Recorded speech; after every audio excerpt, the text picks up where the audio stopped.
100 जन्म का शूद्र, इसकी भेंट लेने गंगा जी आई, चलो परीक्षा करें। ये रैदास की भेंट, गंगा जी ने हाथ निकाला, भेंट ली और बदले में एक कंगन दे दिया, दे देना उसको प्रसाद में। चर्चा फैली राजा के पास तक। राजा हाथी पे चढ़ के रैदास की कुटी में आए, भैया कौन भजन करते हो तुम? रैदास ने कहा, जी मैं आपकी चरण की धूल के बराबर नहीं, आप मुझे क्यों लज्जित कर रहे हैं? मैं जाति से हीन, कर्म से हीन, मैं क्या साधना करूंगा? राजा ने कहा, नहीं तुमको ये रहस्य बताना पड़ेगा, मेरी आज्ञा है। तो कहा, ऐसा करो राजा जी, मेरी पत्नी के पास इस सिपाही को भेजो, घर में 2 घड़ा घी के भरे रखे हैं, उसे कहो उठा करके वो फेंक दे घोड़े पर। सिपाही ने जैसे ही कहा, रैदास पत्नी ने दोनों घड़े उठाकर घोड़े पर फेंक दिए। रैदास जी बोले, अब इस सिपाही से कहो आपके घर जावे और रानी से कहे रनिवास में 2 घड़ा शीतल जल के भरे रखे मिट्टी के, उनको निकलवा के बाहर फेंकवाए। सिपाही लौट कर आया, राजा ने पूछा क्या उत्तर दिया रानी ने? कहा, रानी ये कह रही थी कि राजा जी से ये कहना कि उनकी बुद्धि भ्रष्ट हो गई है क्या, इतने बढ़िया घड़ा है क्यों फेंके जाऊं? रैदास बोला, जी अब अधिक कुछ न कहा जाए, आप बात समझ गए। रसो वही सा, हम पति पत्नी के बीच में इतना रस है, इतना प्रीति है, इतना प्रेम है, इसलिए वो परमात्मा हमारे घर में है। यदि पति पत्नी में रस नहीं है तो जीवनम विफलम तयो, साधना विफलम तयो, तपः विफलम तयो, दानम विफलम तयो, तीर्थम विफलम तयो। उनके तीर्थ, दान, जप, यज्ञ सब विफल हैं, विफल हैं। पति को चाहिए कि वो संपूर्ण समर्पण पत्नी के साथ करे, और पत्नी को चाहिए कि संपूर्ण सेवा, श्रद्धा और सम्मान पति को दे, और पति को भी उतना ही श्रद्धा सम्मान पति को देना चाहिए। ये वेद का वाक्य है। ऐसा न समझे केवल स्त्रियों के लिए सारे संदेश और नियंत्रण है, पुरुष के लिए उनसे भी अधिक है। और दूसरी बात समझना बड़े ध्यान से, यदि पुरुष में कोई कमी आ रही है तो समझ लेना पत्नी में कोई दुर्बलता है, अयोग्यता है। पत्नी की अयोग्यता से ही पति के अंदर ये दुर्बलता आई। और यदि पत्नी में कोई दुर्बल गुण आ रहा है, अश्रद्धा का, असम्मान का भाव आ रहा है, तो पति को देखना चाहिए कि मेरे में कहीं कोई कमी है। दोनों एक दूसरे के पूरक हैं। गारस्थ जीवन में रहते हुए आप सभी के बीच मैं इसकी कुछ विशद विवेचना इसी दृष्टि से कर रहा हूं कि आज परिवार नरक हो रहे हैं। रैदास का परिवार स्वर्ग था, पति पत्नी में साम्य था, पुत्र आज्ञाकारी थे। शास्त्रों ने लिखा कि आप ये क्यों कहते हो हमको मरने के बाद स्वर्ग चाहिए? अरे आपको समझना चाहिए कि आप सुतो यस्य वशीभूतो भार्या छंदानुगामिनी, जिसका बेटा आज्ञाकारी हो, पिता माता का सम्मान करता हो, और पति पत्नी में बहुत अच्छा रस और एक दूसरे के प्रति समर्पण हो, तो विभोम तेन संतुष्टः, और उनको जो भाग्य से मिला है उसमें वे संतुष्ट रह रहे हैं, तो स्वर्ग में ही विविध्यते। तो स्वर्ग का सुख तो बाद में मिलेगा, पहले स्वर्ग का सुख उन्होंने यहीं भोग लिया है। घर में सुखी रहना है तो पत्नी से या पत्नी को चाहिए पति से विवाद न करे, और बाहर सुखी रहना है तो अपने कुटुंब से विरोध कभी न करे। बड़े ध्यान से समझना, बाहर सुखी रहना है तो कुटुंब से विरोध मत करो। यदि कुटुंब से विरोध किया तो तुम्हारी पराजय अवश्य है। महाभारत के नीति शास्त्र में यह बात कही, संभाव्यम ब्राह्मणे तपः संभाव्यम ज्ञातितो भयम। तुमको जितनी पराजय, जितना भय और जितनी असंभावनाएं अपने परिवार से मिलेंगी, भतीजे से, भाई से मिलेंगी, उतनी दूसरे स्थान से नहीं मिल सकती। दूसरे स्थान पर आप संघर्ष के, जूझ के पार पाओगे, लेकिन अपने लोगों में नीचा देखने के अलावा कुछ नहीं पाओगे। ये बात विदुर जी बार बार धृतराष्ट्र से कह रहे हैं। आप मान जाओ, ये परिवार की विसंगतियों को ठीक करो। यदि ये विसंगतियां ठीक ना हुई तो परिणाम बड़ा भयंकर होगा। जितना अपने लोगों से हानि होती है उतनी हानि दूसरों से नहीं। राम जी के शत्रु भी प्रशंसा करते थे, बैरु राम बड़ाई करी। दशरथ जी से जो शत्रुता, ईर्ष्या, द्वेष करते थे वो राम जी की प्रशंसा करते थे, लेकिन विनाश का कारण ज्ञाति तो भयम। घर से, घर पर कोई वश नहीं चलता है। कैकेयी के द्वारा ही सर्वनाश हुआ। कृष्ण जी की सभी जगह मान्यता है, सभी जगह मान्यता है, लेकिन सगा बुआ, सगा मामा का लड़का शिशुपाल और दंतवक्र, बुआ के लड़के, सगी बुआ के लड़के ही भगवान कृष्ण का घोर अपमान कर रहे हैं। सभा लगी हो यदुवंशियों की, विवाह हो, कोई बहुत बड़ा कार्यक्रम हो, यज्ञ हो, तो शिशुपाल खड़े होकर पूरी भरी सभा में श्री कृष्ण को 100 गाली सुना देता था। भगवान सिर नीचा करके चुपचाप सुनते थे। ज्ञाति तो भयम। इसलिए ये कुछ ऐसे सूत्र हैं जिनको जीवन में समझने की आवश्यकता है। परिवार के अंदर सुखी रहना है, सास बहू में, पति पत्नी में यदि प्रीति होगी, आप स्वर्ग में रह रहे हो। सूखी रोटी में भी अमृत का स्वाद आएगा। और यदि पति पत्नी में कलह है, सास बहू में कलह हो रही है, तो आप वहां अमृत पाओगे, अमृत खाओगे, उसमें भी आपको विष की कटुता का बोध हो जाएगा। जिस घर में सुमति है, सौहार्द्र है, समन्वय है, सामंजस्य है, सौरस्य है, सौमनस्य है, उस घर में खाया हुआ भोजन अमृत के तुल्य स्वाद देकर पचेगा। और जिनके घर में सामंजस्य नहीं है, बड़े बड़े मीठे मीठे व्यंजन खाएं तो कुत्ते कौआ के पेट में सुख से पचेंगे, पर उन गृहस्थियों के घर में सुख से नहीं पच सकते। इसलिए रसो वैसा, भाई भाई में रस हो, पिता पुत्र में रस हो, पति पत्नी में रस हो, पड़ोसी पड़ोसी में रस होवे, परिवार परिवार के एक एक जन जन में रस होवे, वही भगवान है। वेदांत कह तो रहा है।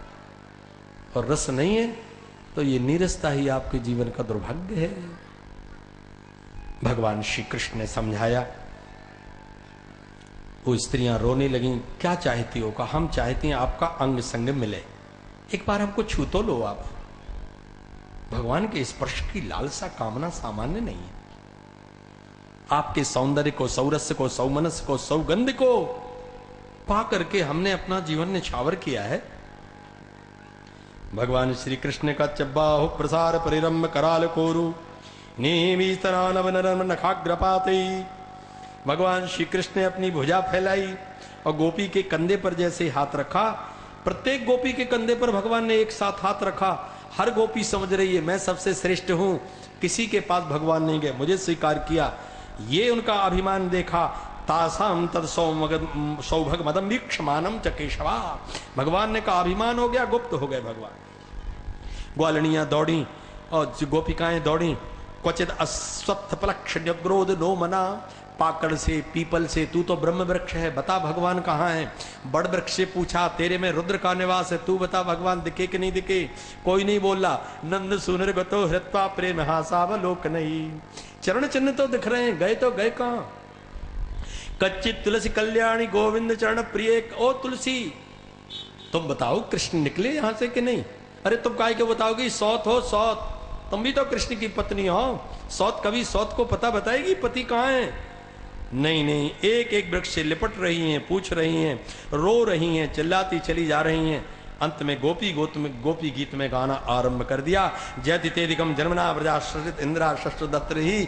अरे जब से आप पधारे तब से बहुत आनंद हो गया। भगवान श्री कृष्ण इस रास लीला में जो गुप्त हो गए हैं, उन भगवान श्री कृष्ण के लिए इन्होंने बोलना आरंभ कर दिया। हे कृष्ण, आप नखलु गोपिका नंद लो, तुम्हारा गोपी से जन्म नहीं हुआ। यदि गोपी से जन्म हुआ होता तो गोपी तो बड़ी दयालु है यशोदा, तुम्हारे अंदर बड़ी बड़ी बहुत बड़ी कठोरता है। अरे तुमने हमको वहां से सर्प काली नाग से बचाया, अग्नि से बचाया और इंद्र के कोप से बचा लिया, लेकिन नेह किम बधा, क्या स्नेह में मारना बद नहीं है? तुम हमको अपने स्नेह में मार रहे हो। ऐसा कहकर भगवान को बड़े उलाहने दिए। प्रणत देहिनाम पाप कर्षणम तृण चरणानुगम श्रीनिकेतनम फणिफणार्पतम ते पदाम्बजम।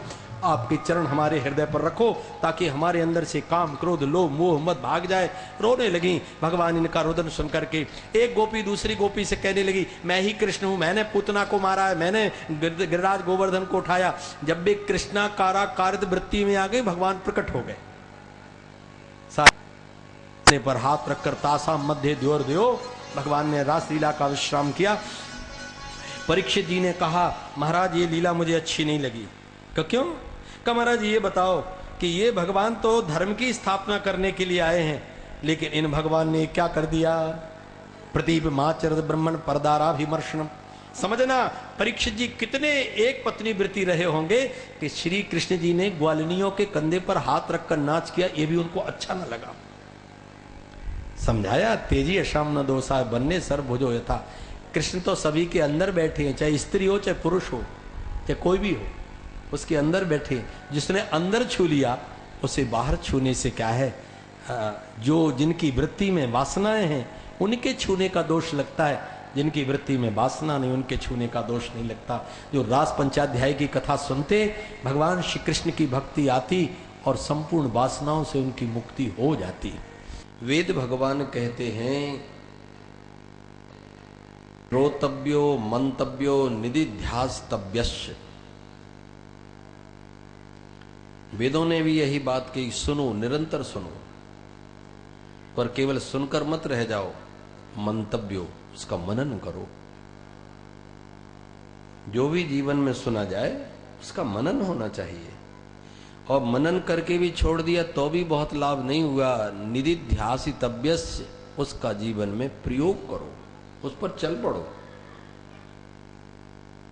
श्रीमद् भागवत महापुराण में सुखदेव जी महाराज भी अपने शिष्य परीक्षित को बता रहे हैं, परीक्षित ये संसार इतना बड़ा भय है, जन्म मरण इतना बड़ा भय है, इस भय से बचना बड़ा कठिन है। क्या करें भगवान? श्रोतव्यो कीर्तव्यस्य मंतव्यश्च स्मर्तव्य चेच्छता भयम। यदि अभय होना है तो इनको सुनो, कीर्तन करो और निरंतर निरंतर स्मरण करो। स्मर्तव्य चेच्छता भयम। अभयम, ये अभय तो तभी प्राप्त होगा जब उनका स्मरण निरंतर होगा। और यदि स्मरण निरंतर न हुआ तो अभय होना तो बड़ा कठिन। इसलिए उस अभयता को, निर्भयता को प्राप्त करने के लिए शास्त्रकारों ने और वेद भगवान ने यही कहा कि भाई सुनो, निरंतर सुनो, पर सुनना उतना सार्थक तब है जब उस पर चल पड़ो। बरेली की ओर चलने वाला व्यक्ति एक पांव भी चलेगा तो एक पांव तो कम हुआ। शनि शनि वो अपने गंतव्य पर पहुंच जाएगा, लेकिन चल पड़े तब। और यदि वो चला ही नहीं है तो पहुंचेगा कब? सोचता ही रहेगा। गंतव्य पर पहुंचने के लिए चलना आवश्यक है। एक संत ने मुझे एक बात सुनाई, एक कथा सुनाई, उसे आप सुन के समझें इस वेद के मंत्र का कैसा सटीक उद्धरण उसमें दिया गया है। मुझे पता नहीं, भगवान जाने वो कथा सही है कि केवल दृष्टांत है, लेकिन वो प्रमाणित पूरी हो रही है। एक स्थान पर एक स्वामी जी थे, बड़े पहुंचे हुए महात्मा थे, संत थे, विद्वान भी बड़े उच्च कोटि के थे। वो नित्य सत्संग कराते थे। सवेरे सवेरे प्रातः काल सभी लोग उस सत्संग में पहुंचते थे, उस शाम के समय पहुंचते थे। एक बार सत्संग सायंकाल की बेला में था। जब गृह स्वामी सत्संग के लिए चलने लगा तो उस तोता ने कहा कि आप नित्य सत्संग में जाते हैं, आज स्वामी जी से मेरी भी तो एक प्रार्थना करना। हाँ, क्या प्रार्थना? कौन से? ये तो पूछना कि मेरी मुक्ति का साधन क्या है। मनुष्यों की मुक्ति के तो बड़े उपाय बता रहे हैं, हमारी मुक्ति का भी तो बताएं कोई उपाय। कथा जब आरंभ होने लगी तो वो जो गृह स्वामी था वो खड़ा हो गया कथा में। कहा स्वामी जी एक निवेदन करूं। कहा हमारे यहाँ एक तोता बंद है, उसने कह दिया कि स्वामी जी से मेरी मुक्ति का साधन तो पूछना। स्वामी जी ये बात सुनने के साथ ही व्यासपीठ के ऊपर लेट गए और अपनी चादर ऊपर डाल ली। लोगों ने सोचा तो स्वास्थ्य बिगड़ गया क्या? कथा करने वाले गुरुजी सो कैसे गए? कुछ देर तो प्रतीक्षा की, फिर किसी ने हिलाया डुलाया भी, स्वामी जी नहीं बोले। तो वो तो श्रोता थे। कहा भाई अब स्वामी जी जाने और आयोजक जाने, अपने को क्या करना है। 1 घंटे प्रतीक्षा की, उठ के अपने अपने घर चले गए। लौट के आए सायंकाल के समय। वो तोता बड़ी तत्परता से प्रतीक्षा कर रहा था कि आज मेरे जीवन का ऐसा परम लाभ आ रहा है जिससे पता लगेगा कि मेरी मुक्ति का मार्ग क्या है। गृह स्वामी से कहा कि स्वामी जी ने मेरे लिए क्या कहा? अरे कहा, पापी तेरे संदेश ने तो सर्वनाश ही कर दिया। वो कथा ही नहीं हुई। क्यों? तो स्वामी जी से जैसे तेरा संदेश रखा वो लेट गए, न हिले न डुले न बोले न चाले। फिर हम चले आए। तोता ने सोचा कि मेरे भाग्य में यही विडंबना है बंधन की। यदि मुक्ति का मार्ग होता तो स्वामी जी बताते। सारी रात्रि तोता इसी बात पर सोचता रहा कि ये हुआ तो हुआ क्या। सवेरे जब प्रातः काल हुआ तो तोता सवेरे बोलता था सीताराम सीताराम राधे श्याम, आज नहीं बोला। अचानक गृह स्वामी की दृष्टि गई कि आज तोता क्यों नहीं बोला।